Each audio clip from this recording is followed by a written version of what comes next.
महिलाओं में oestrogen is a cardio protective factor, तो हार्ट को प्रोटेक्ट करता है।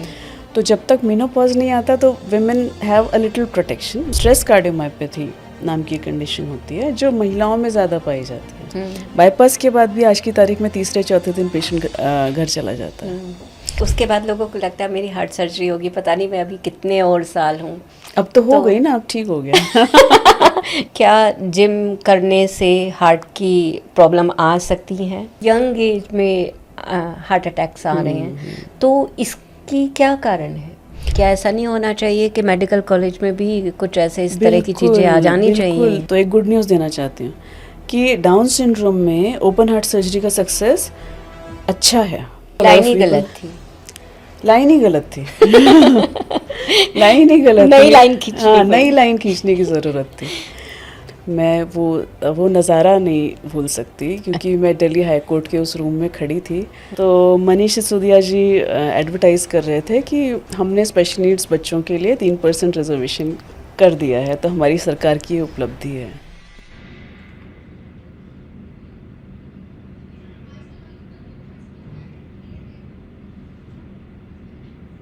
दिले नादां तुझे हुआ क्या है, आखिर इस दर्द की दवा क्या है। आज हम दिल की बात करने वाले हैं, मेरे दिल की बात नहीं, हम सबके दिल की बात, क्योंकि आज हमारी जो मेहमान है वो एक दिल की डॉक्टर हैं।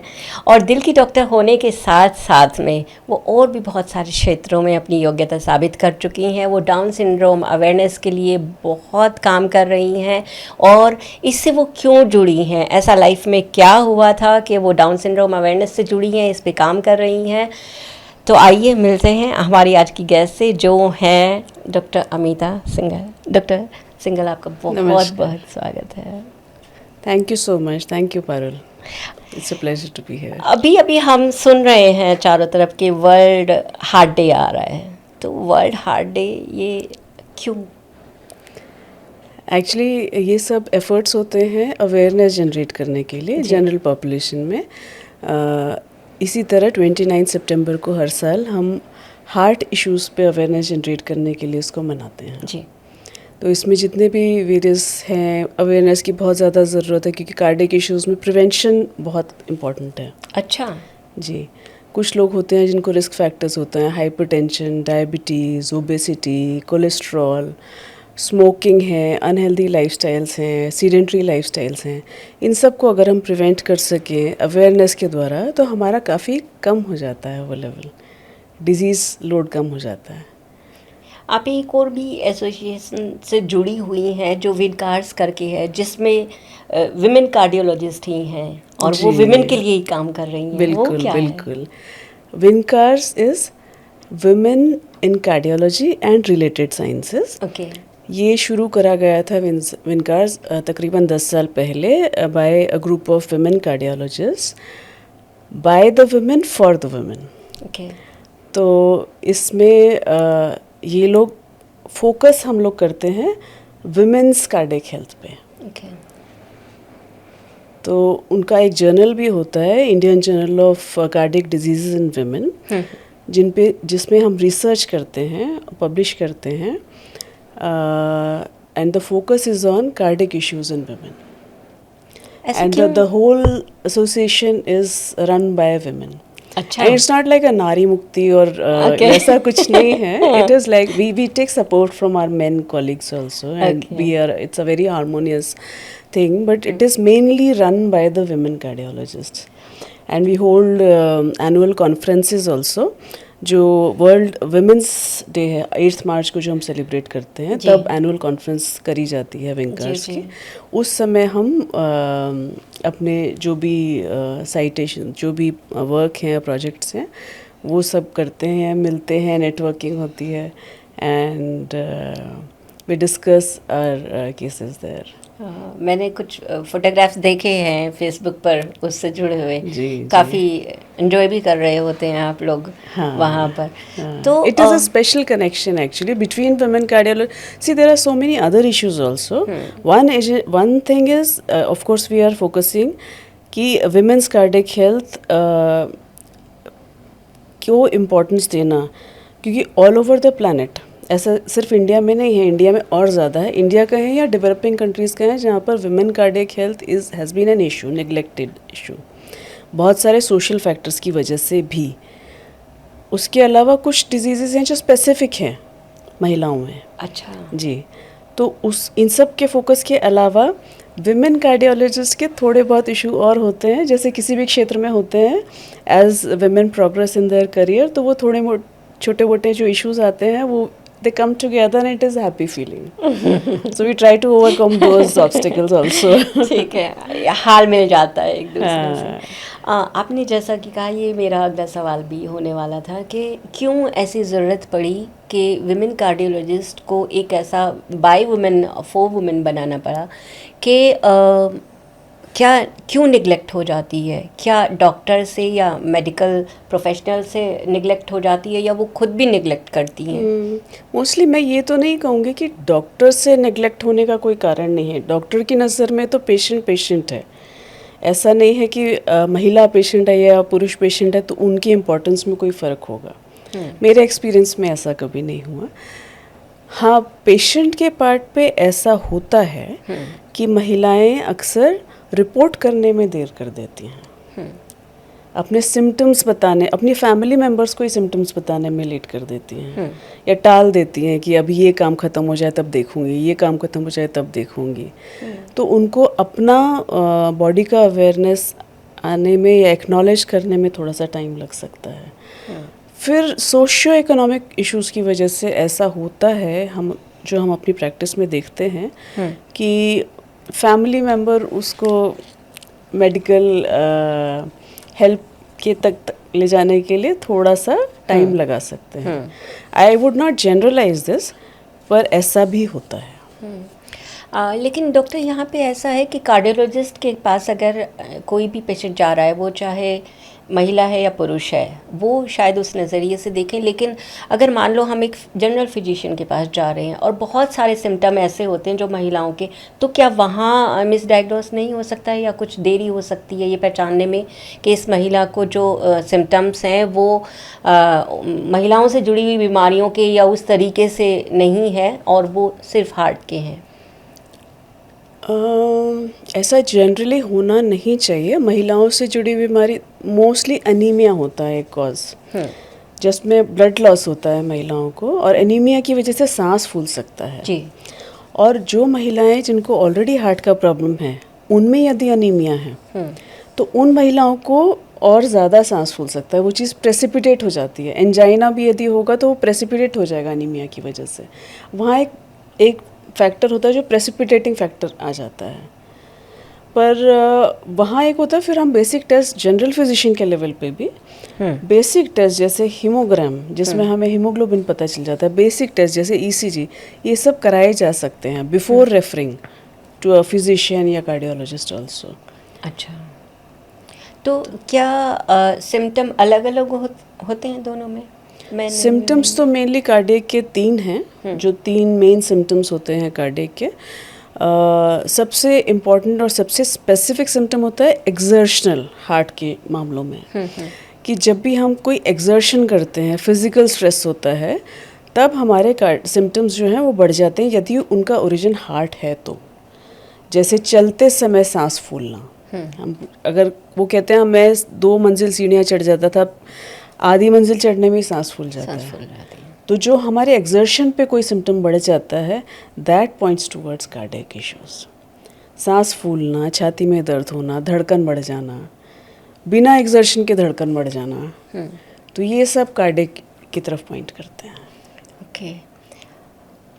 क्या वो बीमारियां होती हैं जो दिल की, कुछ बीमारियां हैं जो दिल की बीमारियां होती हैं कि ये बीमारी दिल में होती है, और इनमें से जैसा कि आपने बात की अभी कि कुछ बीमारियां ऐसी हैं जो विमेन में ही पाई जाती हैं दिल की, तो हाँ, विमेन का थोड़ा सा स्पेसिफिक यूँ हो जाता है कि XX क्रोमोसोम होता है और हार्मोनल चेंजेस बहुत होते हैं at different stages of life, like starting with pregnancy.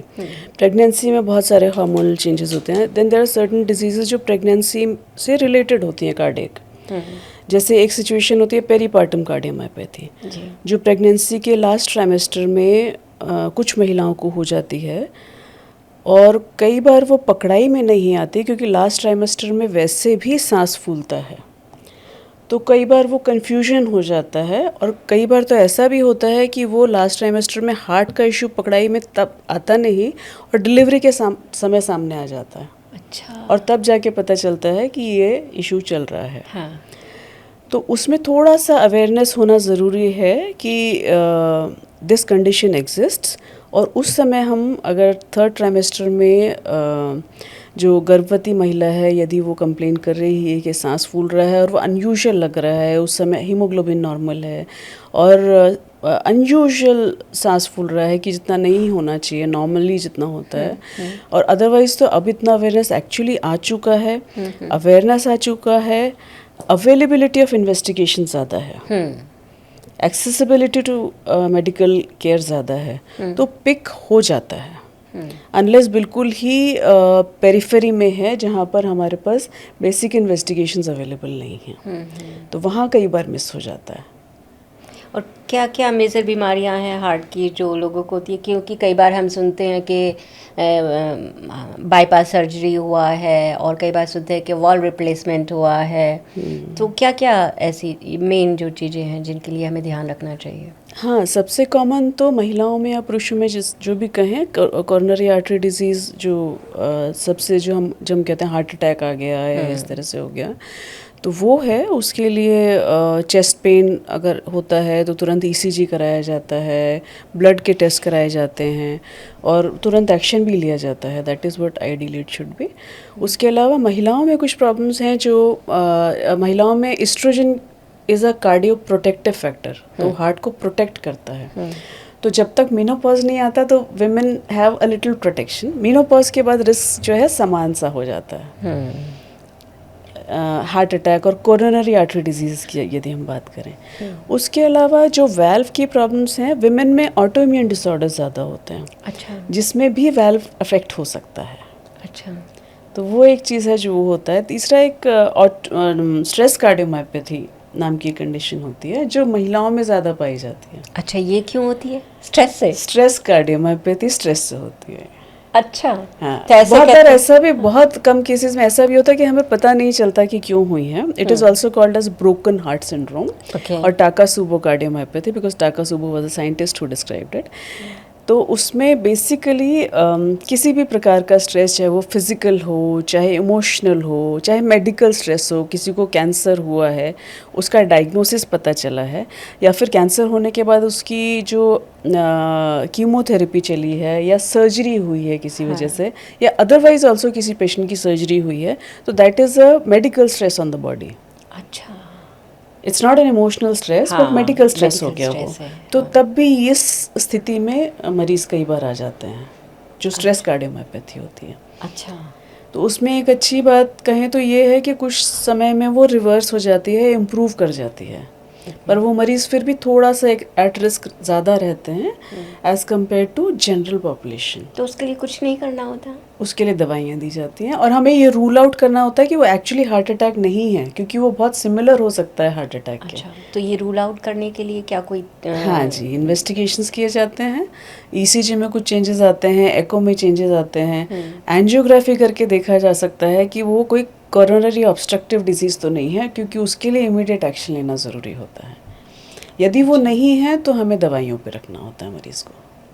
तो यानी कि ये जैसे कहते हैं कि कोई स्ट्रेस हमें आ गया या एकदम से कोई सदमे वाली न्यूज़ हमें मिल गई, तो इससे सच में हार्ट को कोई नुकसान हो सकता है? हो सकता है। ओके, तो ये मेन इसलिए स्ट्रेस नहीं लेना चाहिए। अच्छा, स्ट्रेस नहीं लेना चाहिए, लेकिन स्ट्रेस आ जाता है या कोई दे देता है, हम लेते नहीं हो जाता है, तो ये एक स्थिति है जो सामने आ सकती है।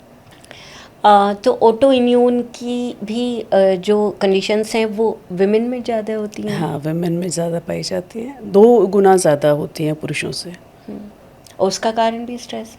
नहीं, उसका कारण स्ट्रेस नहीं है, उसका कारण तो मोस्टली जेनेटिक है और हार्मोनल है। ओके। ये हार्मोन्स का जैसे आपने बताया, तो इसका मतलब विमेन रिस्क पे तब ज़्यादा है जब उसके हार्मोन चेंज हो रहे हैं, या तो प्रेगनेंसी के टाइम पे या फिर मेनोपॉज के टाइम पे। तो इसके लिए क्या ऐसा है वो जो किया जाना चाहिए? जैसा आपने बताया कि दिल जो है सांस फूलती है लास्ट ट्राइमेस्टर में, वो नॉर्मली भी फूलती है। तो ये तो टोटली गायनी के ऊपर डिपेंड होता है कि वो उतना अवेयर है या नहीं है।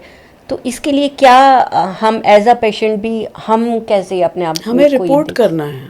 यदि ज़्यादा फूल रही है तो हमें रिपोर्ट करना है। जनरली आज की तारीख में सभी गायनेकोलॉजिस्ट को ये पता होता है, unless it is a very बहुत ही हम पेरिफेरी में हैं या फिर उतना मेडिकल हेल्प के कांटेक्ट में ही नहीं है, और उस पेशेंट ने रिपोर्ट ही नहीं करा या कुछ अनयूजुअल हो रहा है। तो क्या कुछ ऐसे टेस्ट हैं जो विमेन के लिए होने चाहिए, या जो उन्हें स्क्रीनिंग टेस्ट हैं या कुछ भी जो सालाना या टाइम टू टाइम करा लेने चाहिए, जिससे कि वो दिल की बीमारियों से अपने आप को प्रिवेंट कर सकें? तो कुछ तो बेसिक टेस्ट्स होते हैं जो हम वैसे भी कहते हैं 40 साल के उम्र के बाद करने चाहिए। बेसिक टेस्ट्स में बेसिक ब्लड टेस्ट होते हैं, जिसमें हीमोग्लोबिन, थायराइड प्रोफाइल, थायराइड की डिजीज़ेस भी होती हैं वुमेन में। उसके अलावा हार्ट के पॉइंट ऑफ व्यू से ईसीजी होता है, जो बेसिक होता है। और हम स्ट्रेस इको करते हैं। स्ट्रेस इको में हम एको करते हैं। Echo is cardiac ultrasound. Cardiac ultrasound में हम प्रत्यक्ष देखते हैं हार्ट कैसा है, हार्ट के अंदर के वेल्व्स कैसे हैं, हार्ट का पंपिंग फंक्शन कैसा है, हार्ट के बाहर कोई कलेक्शन तो नहीं है। ये सब चीज़ें यदि ठीक हैं तो हम थोड़ा सा आर्टिफिशियली स्ट्रेस दे सकते हैं, ट्रेडमिल करा के, या एक प्रकार की एक्सरसाइज होती है, बाइसिकल करा के, या फिर इंजेक्शन देते हैं जिसमें हमें बेसिकली हार्ट रेट बढ़ाना होता है। और उस बढ़े हुए हार्ट रेट में हमें देखना होता है कि हार्ट कैसा काम कर रहा है। तो यदि हम उस व्यक्ति को ट्रेडमिल पे चलाते हैं, उस समय साइमल्टेनियसली ईसीजी रिकॉर्ड होता रहता है, उस ईसीजी में कोई चेंजेस आ रहे हैं क्या? अच्छा। या फिर उस एक्सरसाइज के तुरंत बाद हम फिर से एको करके देखते हैं, उसमें कोई चेंजेस आ रहे हैं क्या? तो हमें थोड़ा सा इशारा मिल जाता है कि हार्ट की समस्या होने की संभावना है क्या, और हमें आगे कोई इन्वेस्टिगेशन करने की ज़रूरत है क्या। ओके। तो 40 के बाद ये ईयरली करा लेने चाहिए, करा लेना चाहिए। ओके। सभी को करा लेने चाहिए, पुरुषों को भी और महिलाओं को भी। अगर मान लो कोई हमें ऐसी हार्ट की बीमारी आती है जिसमें हमें सर्जरी बताई जाती है, तो सर्जरी का नाम सुनते ही और वो हार्ट की सर्जरी, तो सबसे पहले हम डर जाते हैं और हमको लगता है ये डॉक्टर सही नहीं है, कहीं और जाके पता करना चाहिए। तो कब ऐसा लगता है, मतलब क्या एक अवेयरनेस होनी चाहिए पेशेंट में भी, लोगों में भी, कि अगर है तो सर्जरी है तो उसमें घबराने की बात नहीं है, उससे आप ठीक ही होने वाले हैं। और सर्जरी के बाद, हार्ट सर्जरी के बाद क्या लाइफ की एक्सपेक्टेंसी होती है लोगों की? देखिए, बहुत सारी कार्डियक कंडीशंस ऐसी हैं जिसमें बहुत बार सर्जरी से बचा भी जा सकता है। जैसे मान लीजिए एंजियोग्राफी में डिस्क्रीट लीजन्स निकल आए हैं, उनको जैसे हम स्टेंट डालना बोलते हैं, एंजियोप्लास्टी बोलते हैं, तो उसमें हमें पूरा ओपन हार्ट सर्जरी नहीं करना पड़ता है, तार से ही हम उसको खोल पाते हैं। तो it is very simple as compare to, उसके बाद कोई मॉर्बिडिटी या फिर पोस्ट ऑप वाला कोई इशू नहीं रहता। एक वो होता है ऑप्शन। सर्जरी के लिए भी आज की तारीख में जिस प्रकार का हमारे पास आर्मामेंटेरियम है, जिस प्रकार की हमारे पास मेडिकल एडवांसमेंट्स हैं, एनेस्थीसिया की क्वालिटी है, सर्जिकल इक्विपमेंट्स हैं और सर्जिकल एक्सपर्टाइज है, स्किल है, इतने सालों से लोग कर रहे हैं, तो बहुत सारी सर्जरीज़ में आउटकम अच्छा होता है, अनलेस कि प्राइम जो डिजीज़ के साथ प्रेजेंट किया है वही बहुत कॉम्प्लिकेटेड सिचुएशन में पेशेंट ना आया हो। और कुछ समय के बाद आजकल तो मिनिमल इन्वेसिव सर्जरीज का भी ज़माना है। बाईपास के बाद भी आज की तारीख में तीसरे चौथे दिन पेशेंट घर चला जाता है। और वर्ल्ड रिप्लेसमेंट भी अब तो ओपन हार्ट सर्जरी की नहीं, मिनिमल इन्वेसिव से भी होता है, रोबोटिक से भी होता है। हाँ, रोबोटिक से भी, और जो वैसे कर देते हैं ना, जैसे स्टेंट के जैसे उस प्रकार से भी आजकल बहुत ज़्यादा उसमें एडवांसमेंट आ चुका है कि हर बार हर मरीज़ में हमको छाती खोलने की ज़रूरत नहीं है। तो क्या उसके लिए सिलेक्शन होता है, पेशेंट सिलेक्शन बहुत इम्पोर्टेंट होता है। तो कुछ मरीज़ हैं जो उससे फ़ायदा उठा सकते हैं। अच्छा, तो टावी प्रोसीजर कहते हैं, जैसे उतना ही सक्सेसफुल है। हाँ, टावी जैसा कि मैंने कहा कि उसमें पेशेंट सिलेक्शन बहुत ज़रूरी है कि किस पेशेंट में हम ये मान सकते हैं कि ये सक्सेसफुल रहेगा, और आज तारीख में भी उसकी स्किल बहुत बढ़ चुकी है। जो करने वाले हैं उन लोगों की स्किल बहुत बढ़ चुकी है, तो सक्सेस रेट भी बढ़ चुका है। मान लीजिए सर्जरी हमारी सक्सेसफुल हो गई है, और तो उसके बाद लोगों को लगता है मेरी हार्ट सर्जरी होगी, पता नहीं मैं अभी कितने और साल हूँ। अब तो हो गई ना, अब ठीक हो गया। गड़बड़ शांत हो गई। हाँ। तो उन्हें डरने की बात नहीं है। हाँ, अभी है जो प्रिकॉशंस उनको बताए जाते हैं, जैसे किसी का वाल्व रिप्लेस किया गया है, तो वाल्व रिप्लेस करने के बाद कई बार हम मेटालिक वाल्व लगाते हैं। तो मेटालिक वाल्व लगाने के बाद खून पतला करने की दवा खानी होती है, तो उसके साथ हमें टेस्ट कराने होते हैं, PTINR कराना होता है। तो वो टेस्ट हर महीने हमें समय से कराना है। हमें ये इंश्योर करना है कि हमें अपना INR इतना रखना है, वो मरीज़ को करना पड़ेगा। तो डॉक्टर की बात माननी है। तो वो खून को पतला क्यों रखना पड़ता है अगर हमारा आर्टिफिशियल वाल्व है? आर्टिफिशियल वाल्व्स दो तरह के होते हैं, एक मेटालिक वाल्व्स होते हैं, मैकेनिकल वाल्व्स जिनको कहते हैं, और एक टिश्यू वाल्व्स होते हैं। तो जो मैकेनिकल वाल्व्स होते हैं उनमें थ्रोम्बस बनने की संभावना ज़्यादा होती है। तो यदि हम खून पतला नहीं रखेंगे तो वो थ्रोम्बस या ब्लड क्लॉट उस पर जम जाएगा, और वो जो उसका मूवमेंट है वाल्व का वो रुक जाएगा, तो हमारा ब्लड फ्लो रुक जाएगा। इसलिए बहुत ज़रूरी है कि हम INR जो प्रिस्क्राइब्ड है उस पर रखें, और वो अलग अलग वाल्व्स के लिए अलग अलग है। तो जो सर्जरी के बाद के प्रिकॉशंस हैं, क्या वो अलग हैं जिनका वाल्व रिप्लेसमेंट हुआ है और जिनका ब्लॉकेज की वजह से सर्जरी हुई है? यही एक मेन डिफरेंस है जो हम PTINR करते हैं। अदरवाइज पोस्ट ऑप केयर जो है वो मोर और लेस सेम है दोनों की। तो तला भुना और ये फ्राइड फूड है या फिर स्वीट्स हैं, तो वो दोनों ही नहीं खा सकते हैं? वो मेनली कोरोनरी आर्टरी डिजीज़ के लिए है, जिनका बाईपास किया गया है ना, उन मरीजों को इनहेरेंट टेंडेंसी होती है ब्लॉकेजेस डेवलप करने की, तो उनके ग्राफ्ट्स में भी आगे जाके फिर से ब्लॉकेज हो सकता है। इसलिए उनको ज़्यादा ज़रूरी है ये प्रिकॉशन रखने के लिए। वाल्व के पेशेंट्स को इन जनरल पॉपुलेशन जो हम कहते हैं प्रिवेंशन के लिए, वो वैसा ही है। It is not different for valves, unless valve किसी ऐसी डिजीज़ की वजह से, जैसे कि ऑटोइम्यून डिजीज़ की वजह से, रूमेटॉइड आर्थराइटिस है, SLE है, उनमें एक्सेलरेटेड एथेरोस्क्लेरोसिस होता है। जो ब्लॉकेज बनने की टेंडेंसी है वो आम पॉपुलेशन से थोड़ी ज़्यादा होती है। अच्छा। तो उस वजह से यदि वाल्व चेंज करा गया है तो उन मरीज़ों को ये फ्राइड और इन सब की वैसे ही प्रिकॉशन रखनी चाहिए। अच्छा। डॉक्टर अमिता, हार्ट हेल्थ के लिए कुछ मिथ्स हैं, जैसे कि कहते हैं कि घी नहीं खाना चाहिए, तो क्या घी नहीं खाना चाहिए? ऐसा नहीं है कि घी नहीं खाना चाहिए, कुछ मात्रा में शरीर को भी ज़रूरत होती है। हमारे जो न्यूरोनल सेल्स हैं उनके माइलिनेशन के लिए चाहिए होता है। एक्सेस में कुछ नहीं खाना चाहिए। और कोलेस्ट्रॉल क्या बहुत बुरी चीज़ है? कोलेस्ट्रॉल दो प्रकार के होते हैं, गुड कोलेस्ट्रॉल और बैड कोलेस्ट्रॉल। तो यदि हम एक्सरसाइज करते रहते हैं तो गुड कोलेस्ट्रॉल बढ़ता रहता है। बैड कोलेस्ट्रॉल यदि हम अनहेल्दी खाते हैं, सीडेंट्री लाइफस्टाइल रहता है, तो वो बढ़ता रहता है।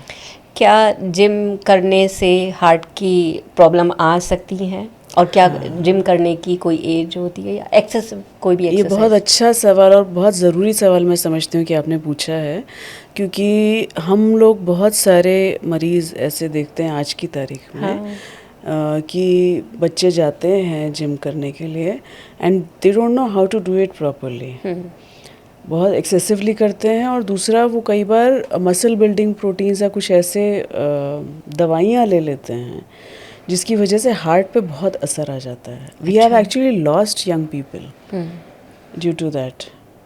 जिम में इनअप्रोप्रिएट तरीके से एक्सरसाइज करने की वजह से, एनाबॉलिक स्टेरॉइड्स की वजह से, and some other muscle building potions that they give which are unauthorized but people take it and they land in trouble.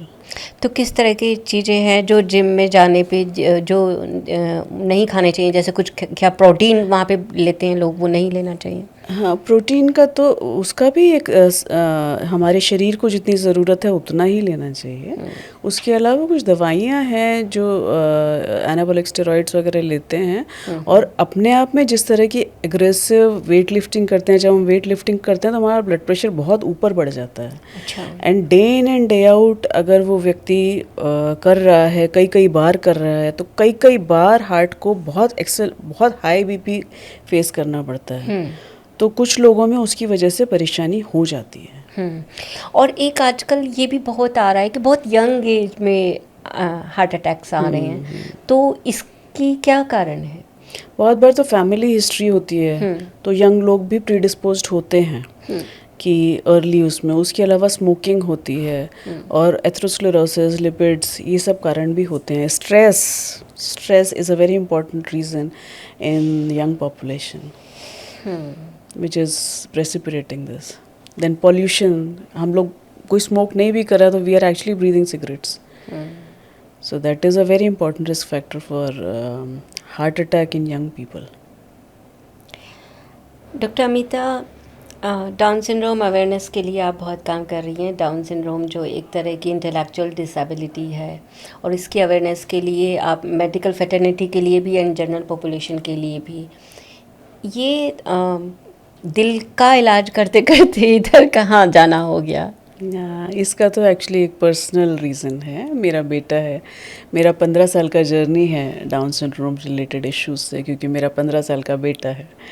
और मुझे भी अवेयरनेस उसके होने के बाद ही समझ में आनी शुरू हुई, और उसके होने के बाद जो जो मैंने फेस करा, कुछ इश्यूज थे, बहुत सुंदर चीज़ें भी, बहुत अच्छे लोगों से भी मिली, कुछ प्रॉब्लम्स जो फेस करी, वो कोशिश ये होती है कि दूसरे पेरेंट्स को ना करनी पड़े। तो वो कारण है इस फील्ड में काम करने का। एक बार थोड़ा सा आपने बताया 15 साल का आपका बेटा है, उसके साथ आपकी जर्नी पीछे ले जाना चाहूँगी। अच्छा खासा आपका करियर मुझे लगता है उस टाइम चल रहा होगा, बहुत सारे सपने होंगे एक बीइंग अ कार्डियोलॉजिस्ट।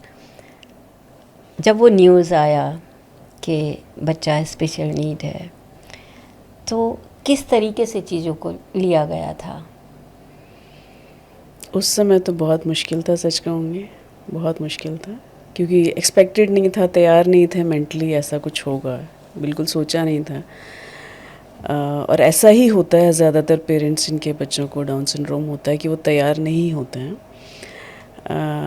तो शुरू में तो डिनायल मोड ही होता है कि ऐसा हमारे साथ नहीं हो सकता। फिर जब बच्चा हाथ में आता है तो वो डिनायल मोड तो तुरंत चला जाता है। एक जिस क्षण आपके हाथ में आपका बच्चा आता है उस समय तो आपका बच्चा है बस। फिर धीरे धीरे एक्सेप्टेंस आती है, फिर धीरे धीरे हिम्मत भी आती है, और सबसे ज़्यादा आती है अपने जैसे लोगों से मिलने से, जो अपनी जैसी फैमिलीज़ हैं, जिनके पास स्पेशल नीड्स बच्चा है, जिनके थोड़े बच्चे बड़े हो गए हैं, उनकी फैमिलीज़ कितनी खूबसूरत हैं, ये देखने से समझ में आता है। एक स्टोरी थी बहुत सुंदर, वेलकम टू हॉलैंड जी, शायद आपने पढ़ी होगी। उसमें कोई व्यक्ति जा रहा होता है, उसको इटली जाना होता है, उसकी फ़्लाइट लैंड कर जाती है हॉलैंड में। अच्छा। तो शुरू में तो समझ नहीं आता कि क्या हुआ, या गुस्सा आता है। हाँ। और फिर जब वहाँ पहुँचता है तो तब समझ में आता है कि ये कितना सुंदर है। So it is like serendipity, यानी गलती से बहुत अच्छी चीज़ या अनएक्सपेक्टेडली बहुत अच्छी चीज़ आपको कोई मिल गई हो।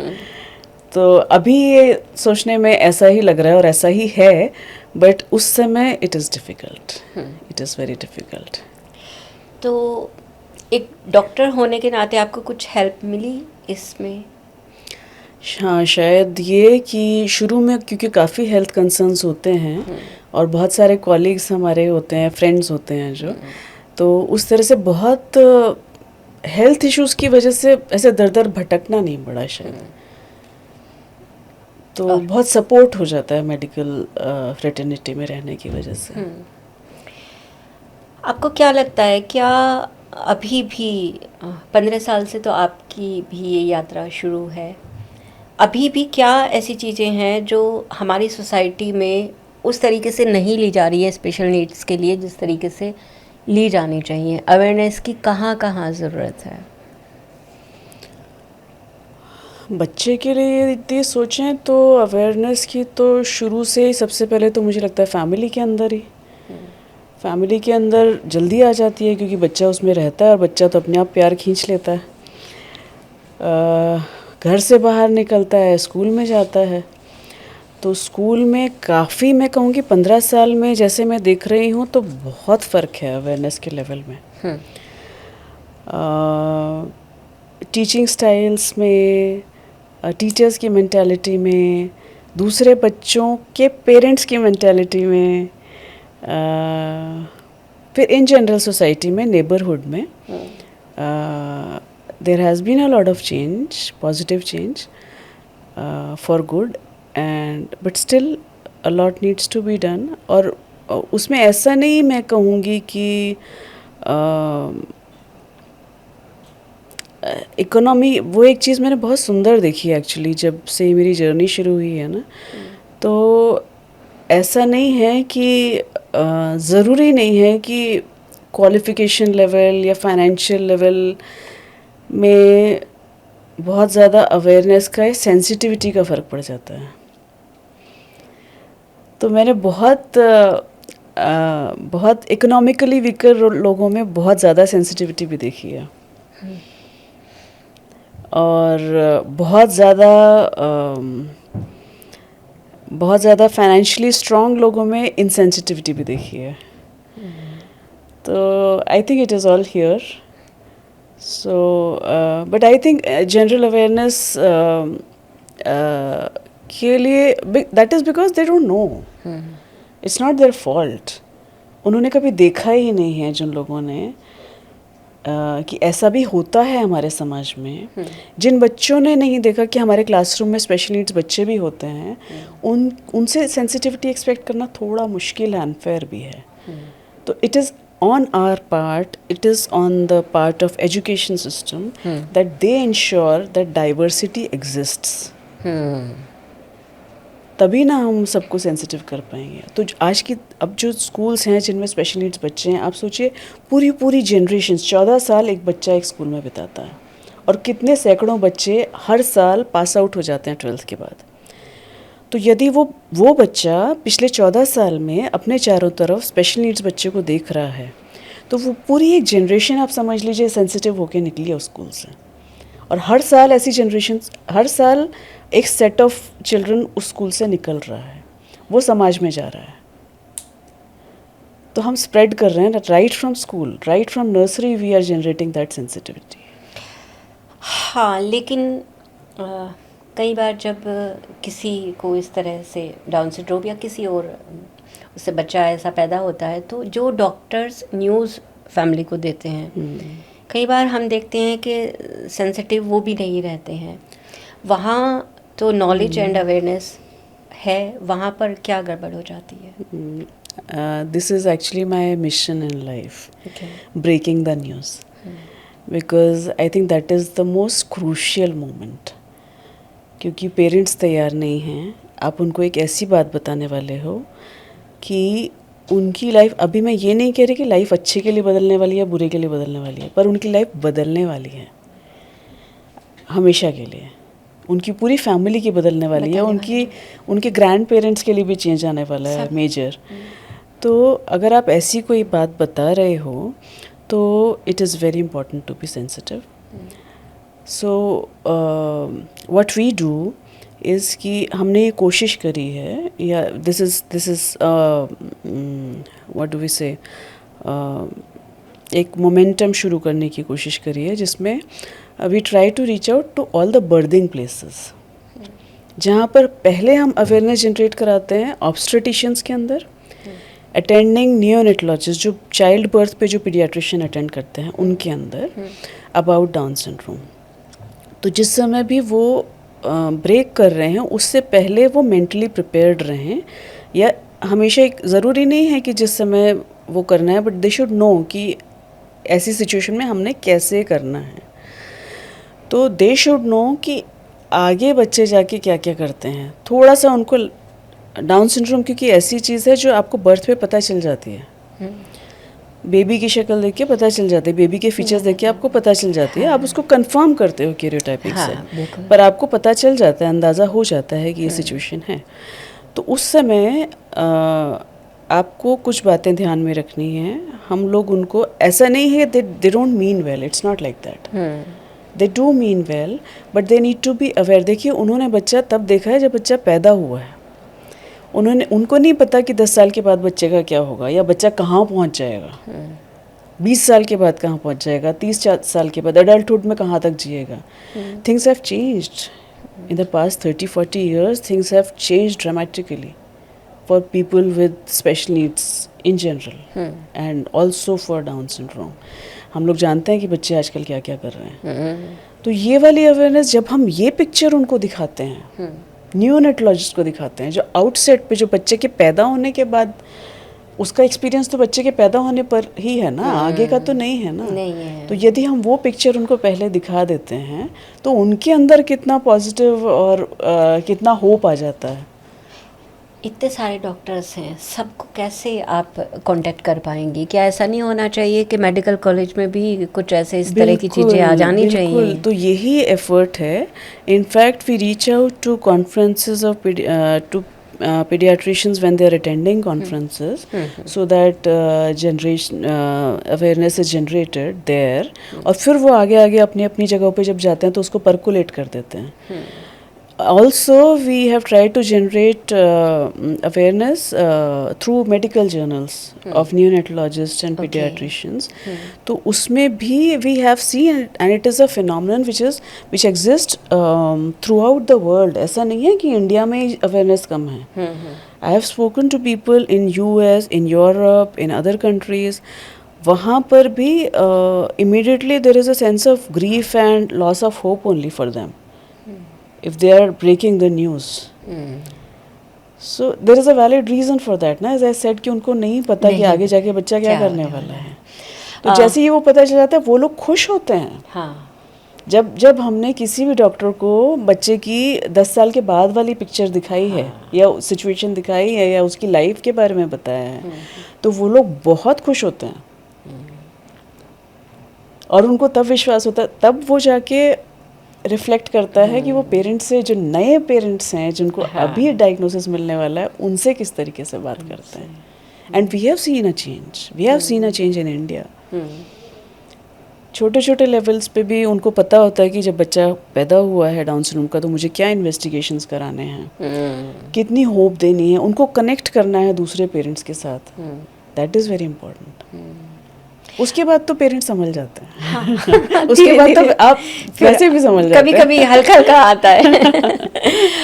अभी वैसे भी अक्टूबर आ रहा है, और जिसमें डाउन सिंड्रोम अवेयरनेस मंथ है, तो इसके लिए मैं आपसे बीइंग अ डॉक्टर भी जानना चाहती हूँ, क्योंकि हार्ट कंडीशन भी बाय बर्थ कई बार डाउन सिंड्रोम बच्चों में होती है, तो वो क्या होती है और उसको कैसे हम डील कर सकते हैं? हाँ, तो हमारा इंसिडेंस जो डाउन सिंड्रोम का है, वो तकरीबन 800 बच्चों में एक बच्चा है जो डाउन सिंड्रोम के साथ पैदा होने वाला है। अच्छा, ठीक है।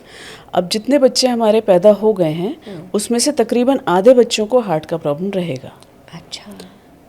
और वो हार्ट का प्रॉब्लम ज़रूरी नहीं है कि वो परमानेंट रहे, ज़्यादातर होल्स होते हैं बच्चों के हार्ट में। AVSD है जो सबसे कॉमन होता है डाउन सिंड्रोम में, उसके बाद VSD है, ASD है, फिर PDA है, टेट्रोलॉजी ऑफ फॉल है। ऐसे कुछ डिजीज़ेस हैं जो बच्चे पैदा होते हैं ये डिजीज़ को लेके, पर उनमें भी ज़रूरी नहीं है कि जैसे किसी बच्चे को छोटा ASD है तो हो सकता है कुछ महीनों बाद वो बंद हो जाए, तो उसको फॉलो ही करना होता है। कई बार ऐसा होता है कि उसको हम सिर्फ डिवाइस से बंद कर सकते हैं। अच्छा। ज़रूरी नहीं है कि बच्चे की ओपन हार्ट सर्जरी करनी पड़ेगी। अगर ओपन हार्ट सर्जरी भी करनी पड़ती है तो एक गुड न्यूज़ देना चाहती हूँ कि डाउन सिंड्रोम में ओपन हार्ट सर्जरी का सक्सेस अच्छा है, क्योंकि वो टिश्यू जो है वो थोड़ा ज़्यादा रहता है, तो बनस्पत दूसरे बच्चों के विदाउट डाउन सिंड्रोम, तो that way anatomically they are more favourable. अच्छा, मतलब कितने परसेंटेज तो नहीं, but it has been an observation, because I only started to, मतलब और भी लोगों ने किया होगा, पर ये इन जनरल मुझे फीडबैक मिला है surgeon say that it is it is easier to repair the defects in Down syndrome, cardiac defects. आपके बेटे द्रोणा के साथ काम करते करते मुझे लगता है काफ़ी कुछ आप वहाँ पहुँचे हैं जहाँ हम ये सोचते हैं कि इंडिपेंडेंट लाइफ बच्चा जी पाए, और उसके लिए सबसे पहली चीज़ आती है एजुकेशन के लिए। तो ये दिल्ली में जो आपकी वजह से हुआ है कि स्पेशल चिल्ड्रन के लिए एक रिजर्वेशन आया है, ये कैसे आया, ये कैसे हुआ, इस पे यहाँ पर कैसे जाना हुआ? ये तो वैसे ही होता है ना, जैसे हम रास्ते पे चलते हैं और जहाँ जहाँ हमें खड्डे दिखते जाते हैं वहाँ हम भरते जाते हैं और वो सड़क बन जाती है, इस तरह का कुछ हुआ था। ये एक्चुअली हुआ यूँ कि मैं उसकी एडमिशन के लिए फॉर्म भरने गई थी, एप्लीकेशन फॉर्म भरने गई थी। और क्योंकि down syndrome is a label diagnosis, it's not like autism कि आपको है नहीं है, ग्रे जोन, ऐसा नहीं है। डाउन सिंड्रोम है तो है। तो it is a label that the child comes with. So the child has medical issues, you can't deny that. The child has cognitive issues, that is not, can't be denied. तो बच्चे का admission जो है वो disadvantage category में होता है। तो हमारे सिस्टम में डिसएडवांटेज कैटेगरी के अंदर उस समय में जब इकोनॉमिकली वीकर सेक्शन और चैलेंज्ड बच्चे या स्पेशल नीड्स बच्चे एक ही कैटेगरी में आते थे, डिसएडवांटेज्ड। तो there was a reservation of 3%। यदि एक स्कूल में नर्सरी के लेवल पर 100 बच्चों की एंट्री होनी है तो 100 में से 3 बच्चों के लिए रिजर्व सीट्स रखी जाएंगी, that will be for financially challenged families as well as children with special needs. अब हमारे समाज में the situation is कि the population of financially challenged population is much higher than the special needs, and it is very important to identify कि दोनों needs बहुत अलग हैं। Financial needs, financial challenges are different and special needs are different, they cannot be clubbed together। अगर आप उसी reservation में दोनों को देंगे, तो मैं खड़ी थी उस लाइन में, फॉर्म भर रही थी और मेरे आगे बहुत बड़ी लाइन थी और शायद मैं अकेली स्पेशल नीड्स पेरेंट थी और बाकी सारे फाइनेंशियली चैलेंज वाली लाइन थी वो। और वहाँ जो क्लर्क बैठे थे वो सारे फॉर्म्स एक कार्टन में डाले जा रहे थे और वही कार्टन में से मेरी लॉटरी निकलनी थी। तो उस कार्टन में हज़ारों फॉर्म्स थे और शायद 8-10 फॉर्म्स होंगे जो चिल्ड्रन विद स्पेशल नीड्स वाले थे। तो अब वो हज़ारों फॉर्म्स में से 3 फॉर्म सेलेक्ट होना है, तो मेरा नंबर या मेरे जैसे पेरेंट्स का नंबर तो नहीं आएगा उसमें। तो ये मुझे उस लाइन में खड़े खड़े समझ में आया।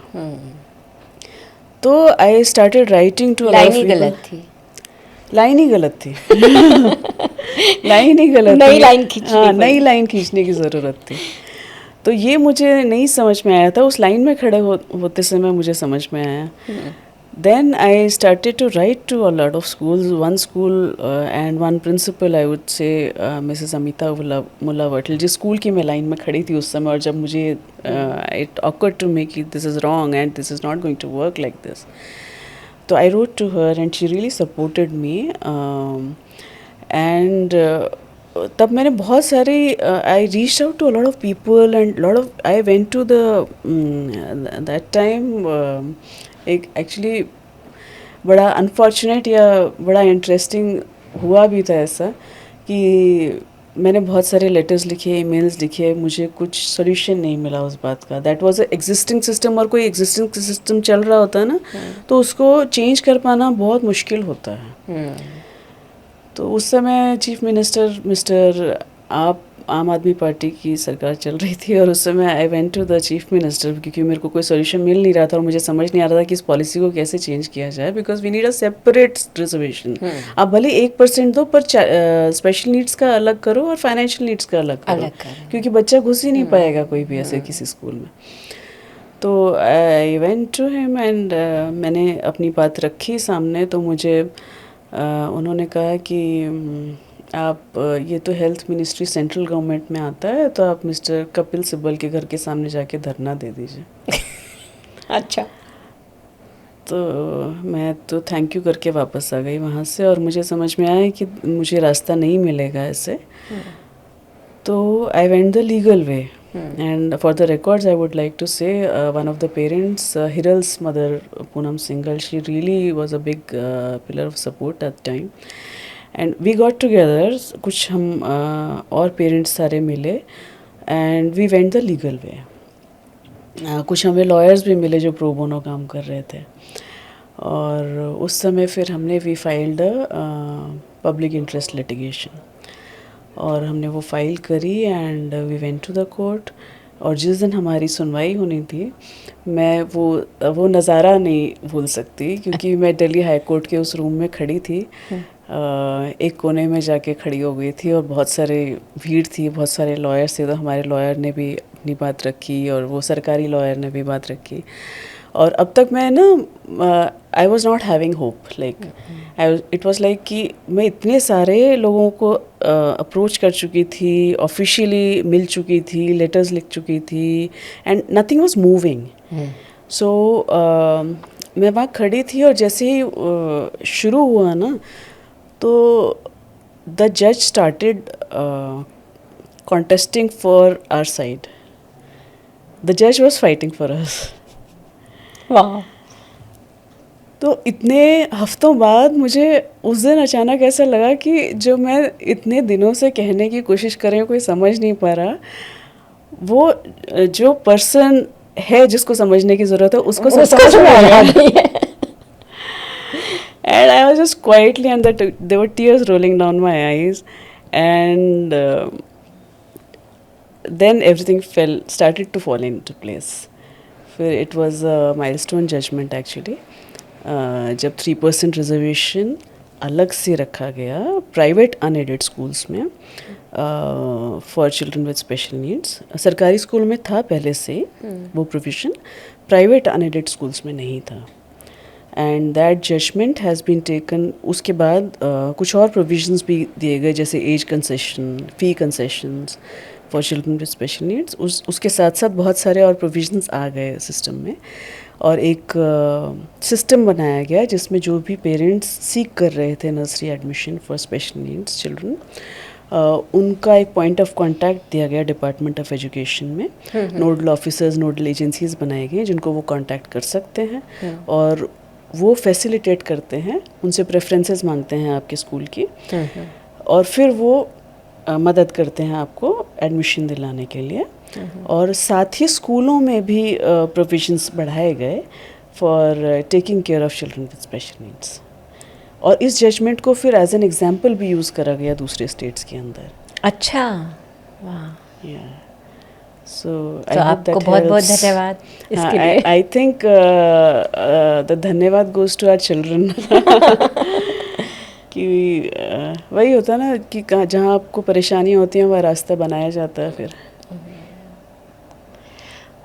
कुछ आप कहना चाहेंगी डाउन सिंड्रोम? और उसके बाद मज़ेदार बात ये भी हुई कि वो जजमेंट आने के बाद one find a lot of तुरंत न्यूज़पेपर्स में आने लगा, वो सब मीडिया में आने लगा, न्यूज़ में आने लगा. अच्छा, कि आपने नहीं आपकी तरफ से नहीं हम मेरी तरफ से नहीं, बट मीडिया वाज आल्सो, क्योंकि nursery admission is a very बहुत बड़ा इशू है, बहुत बड़ा इशू है, और हर स्टेट में है. Nursery admission is a very एक बहुत पहाड़ चढ़ने वाली बात है.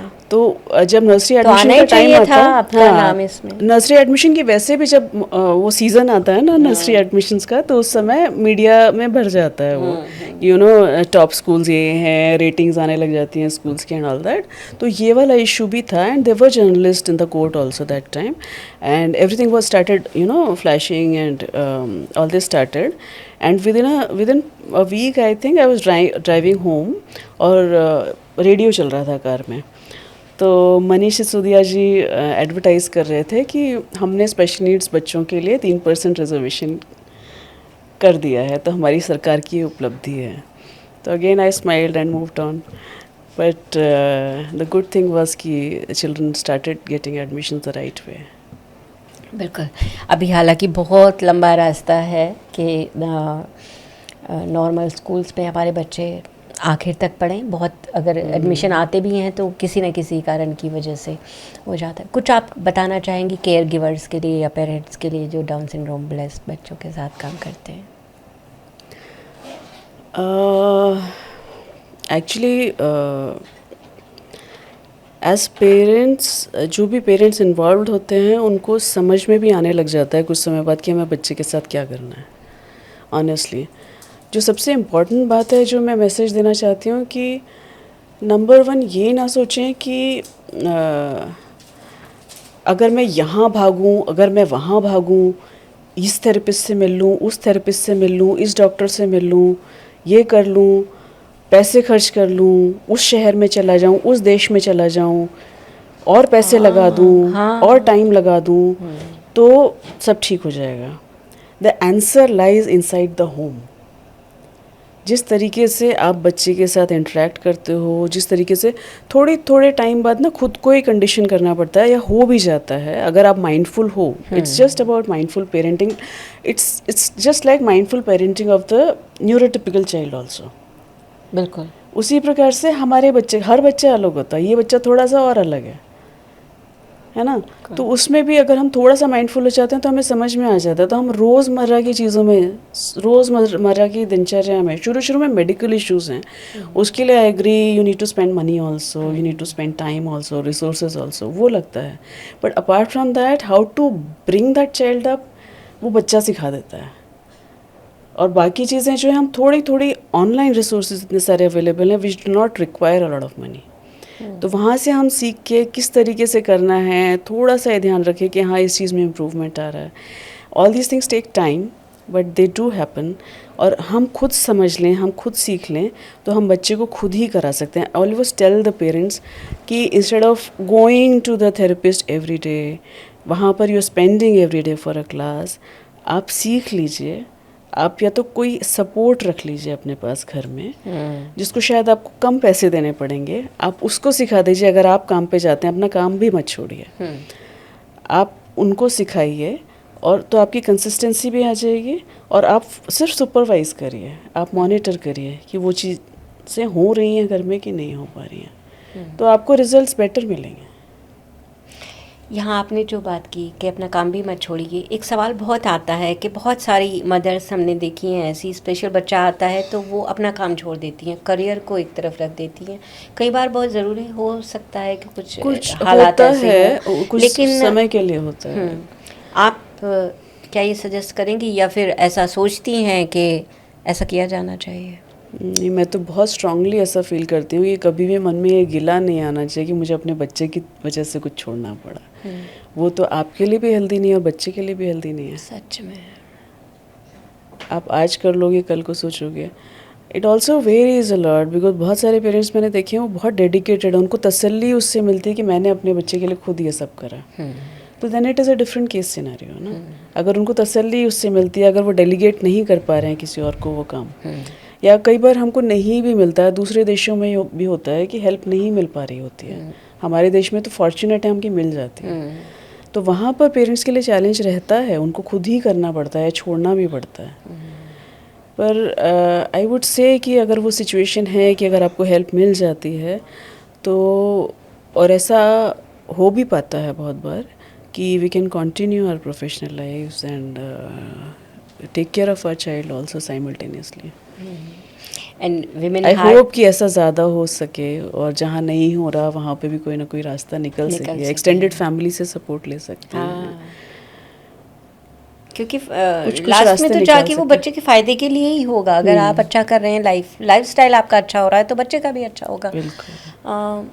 एंड जाते जाते विमेन हार्ट हेल्थ के लिए कुछ आप कहना चाहेंगे, कुछ सजेस्ट करना चाहेंगे? मैं ये कहना चाहूँगी कि सब लोगों को खुद अपना ध्यान रखने की ज़रूरत है. कोई सिम्टम्स आते हैं जो आपको अनयूजुअल लगते हैं तो रिपोर्ट करने की ज़रूरत है. जो इन्वेस्टिगेशंस आपको बताए जाएं वो प्रॉम्प्टली फॉलो करने की ज़रूरत है, और जो मैनेजमेंट बताया जाए उसको फॉलो करने की ज़रूरत है. अपना ध्यान रखने की ज़रूरत है. Regular exercise, good nutrition, healthy life, happy life, that is the way to be. Doctor Amita, बहुत शुक्रिया आपका, आप आई और इतना आपने हमारे लिए समय निकाला. एक छोटा सा हमारी तरफ से छोटा सा नजराना है आपके लिए. Thank you so much. You're looking so pretty. Thank you.